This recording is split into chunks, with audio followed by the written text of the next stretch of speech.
Hello, my crafty friends. It's Stacy of Stacy Create Stuff, and today I'm going to show you how to knit the waffle stitch.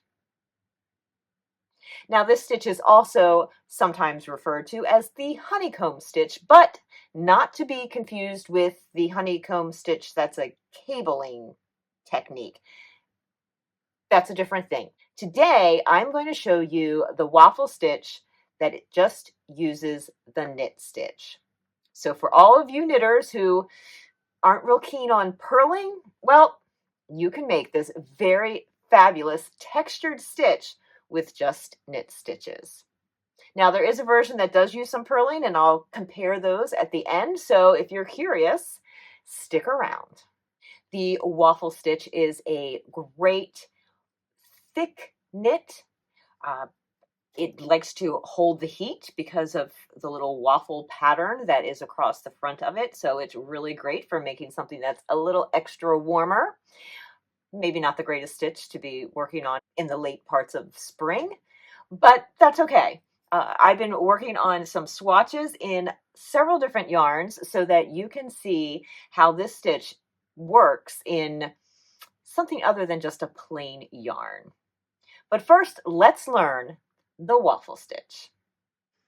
I have already worked a number of rows because I find that it's easier to show you what's going on if we already have some stitches on the needle. But on this, I am going to show you how you can read the knitting so that you know where you are. Now, the first row of this repeat is to knit, which will be on the wrong side row. So I've already done that. You don't need to watch me knit. So now we are on row 2 of the repeat. And this goes knit 1, which is my edge stitch. So I'm always going to knit that first one. And I'm slipping the last one, which in the repeat pattern is just to knit that last one. And instead I'm going to slip it so that I get a nice little edge. So we'll start with our knit 1. Then the next stitch is to knit 1 in the row below, or the stitch below rather. So I'm just going to go into that loop that is below the stitch that's on the needle and knit that. And then I will pull off that stitch. And it does create a bit of a piece that goes through here. That's okay. Then we're just going to knit regular 1. And now we're going to knit below, knit 1, knit below, and again I just open up that stitch and go into that loop and knit that. So that was below. We'll knit 1, knit below, knit 1, knit below, knit 1.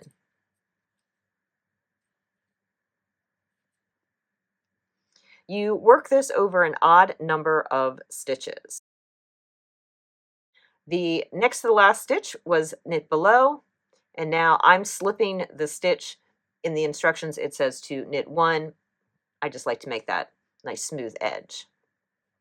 Now we're on to row 3, which is on the wrong side, and contrary to the fact that it looks like it's purls, you're going to actually knit this row all the way across.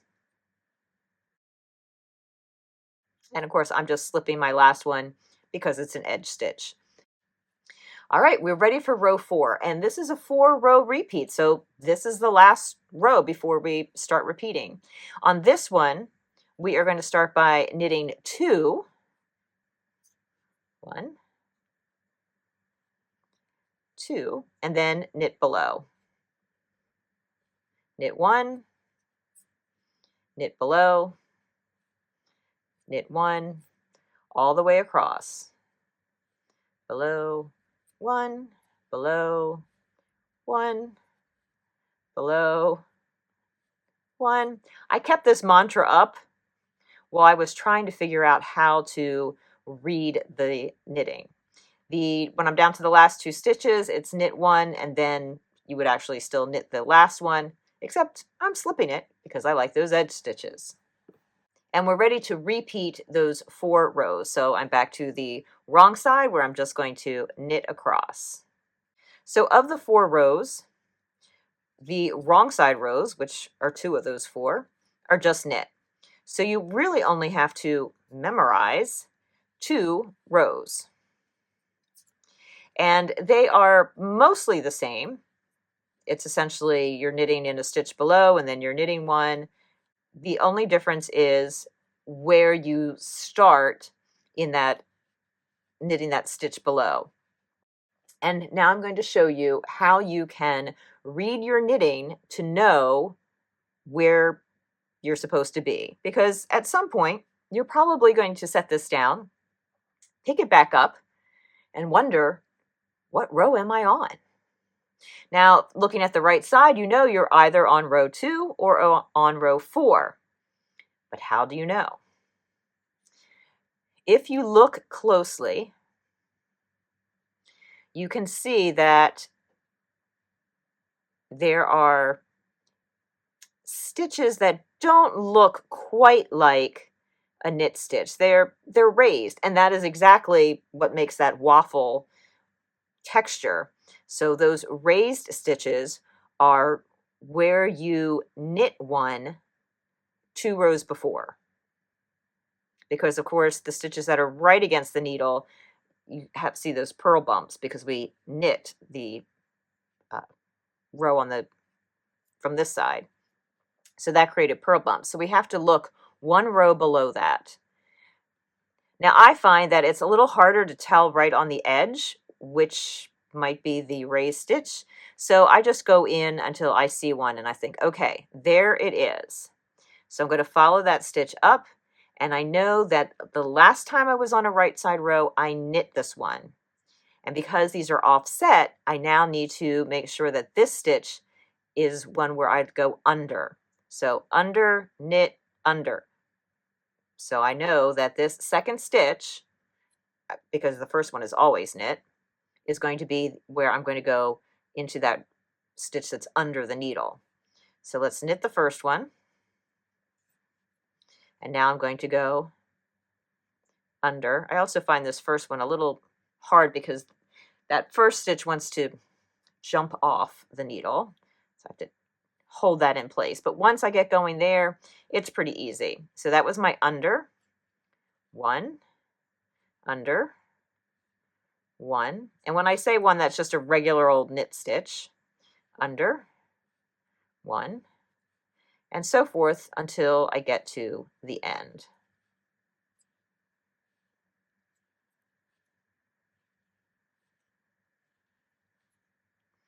And because it's an odd number of stitches, that penultimate stitch, the one right before the end, should be the under.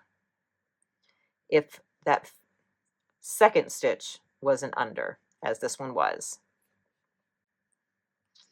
All right, so I'm just going to knit across. All right, we're back to the right side again. So let's say that we've set this down, we pick it back up. Where are we? So I'm looking now for those raised, not quite stockinette stitches. They are as if the little V has kind of been split further apart, and it is more on the surface than the regular V. So there's one right there. I'm going to follow that up. That's that stitch. That means on the row, 2 rows before, that was knit. So now that one has to be an under. And since it's every other stitch is an under, I know that this one is a knit. And of course, the first one is always knit, even if it's not at the edge. So it's knit, knit, under knit, under knit, under knit. So knit, knit, and now we start with our under, 1, under, 1, under, all the way to the end.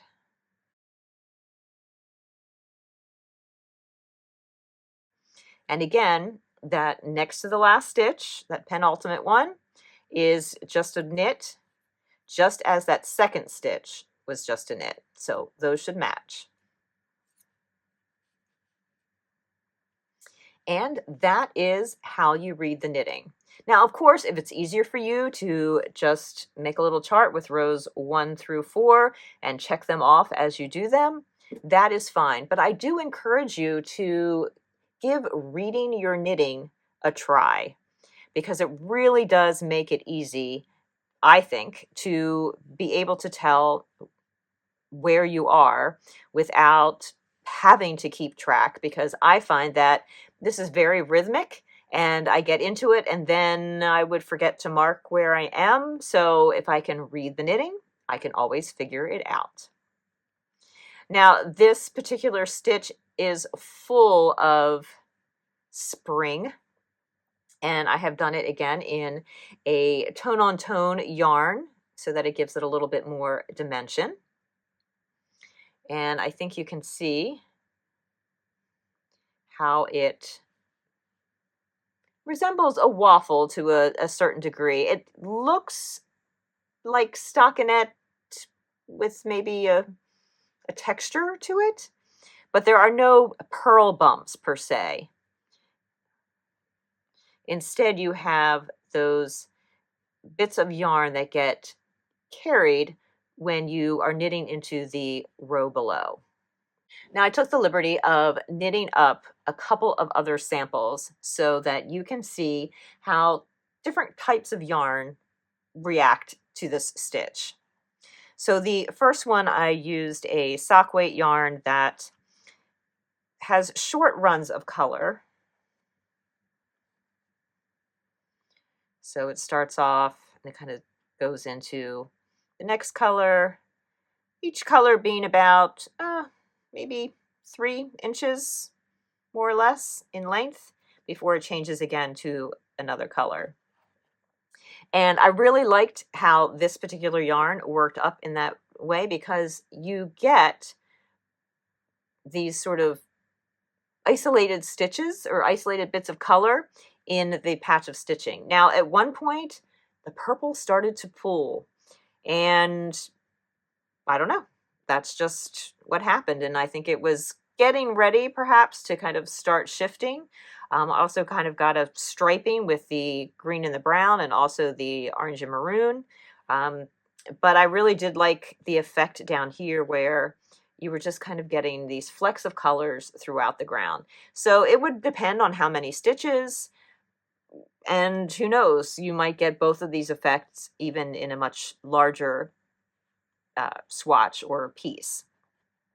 It has a lot of spring to it, and it's very stretchy in all directions.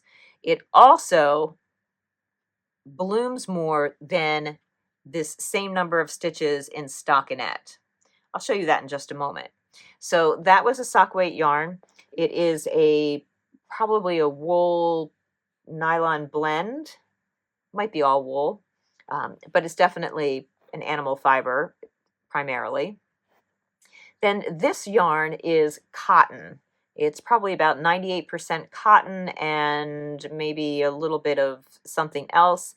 This is Riveting by Collage. I do not know what yarn this is. All these are out of my stash without labels. I'm going on memory, but I know that this for sure is Riveting, which is made from recycled blue jeans. I'm not sure that they still make this yarn, but I have quite a bit in my stash, so I thought it would be fun to see how cotton worked up, because cotton is typically not as stretchy. Now, this particular stitch does give some extra stretch, so if you need to make something in cotton that has a little bit more give than just it normally would, this might be the stitch for you. And this is a marled yarn, which just means that it is 2 strands, in this case, spun together, 1 strand of that kind of white color and 1 strand of that charcoal gray. And then it is spun so that, it's kind of like a little candy cane stripe. I did want to show you what it looks like when it is just plain stockinette. And just to show you how it blooms out, These are the same number of stitches. I believe I had cast on 15 stitches for each. And you can see that the waffle stitch just makes the piece bigger. So if you are substituting, for instance, if you wanted to make a little cotton tank top, you want to make sure you swatch because your stitch count is going to be a lot less because 15 stitches goes further than it does in stockinette. And then again, just to see how a marled yarn works up in stockinette, you see sometimes the white's more prominent, sometimes the gray. It just kind of gives you this overall heathered effect. And here it's a bit more jumbled, but I still like the effect, and I love that it has so much stretch. Now, it's not to say the stockinette doesn't have stretch either, but it doesn't have as much as the waffle stitch does. Now, I teased at the beginning that I would show you what this stitch looks like with the purl variation, and this is still called a waffle stitch. And you can see that they are similar in that they both have a texture to them, but on this swatch, instead of knitting on the first and third row, I purled. And so you do get more of a true stockinette look. It's just that some of the stitches, every other one, are raised. So you still have that texture. It's not quite as distinct of a texture, I don't think, than the all knit version. So why not give them a try? And there you have it, my friends. Easy peasy.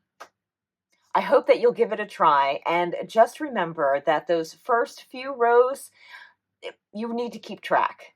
And then once you get going, you will find the way to know where you are without having to keep track. And I'm always looking for ways to read the knitting so that I don't have to carry around the pattern, especially for something that's only 4 lines long. I hope you give this stitch a try, and I think I might work up a little project in this, and if so, I will be sharing it in one of my upcoming vlogs. Until then, my friends, why not check out this?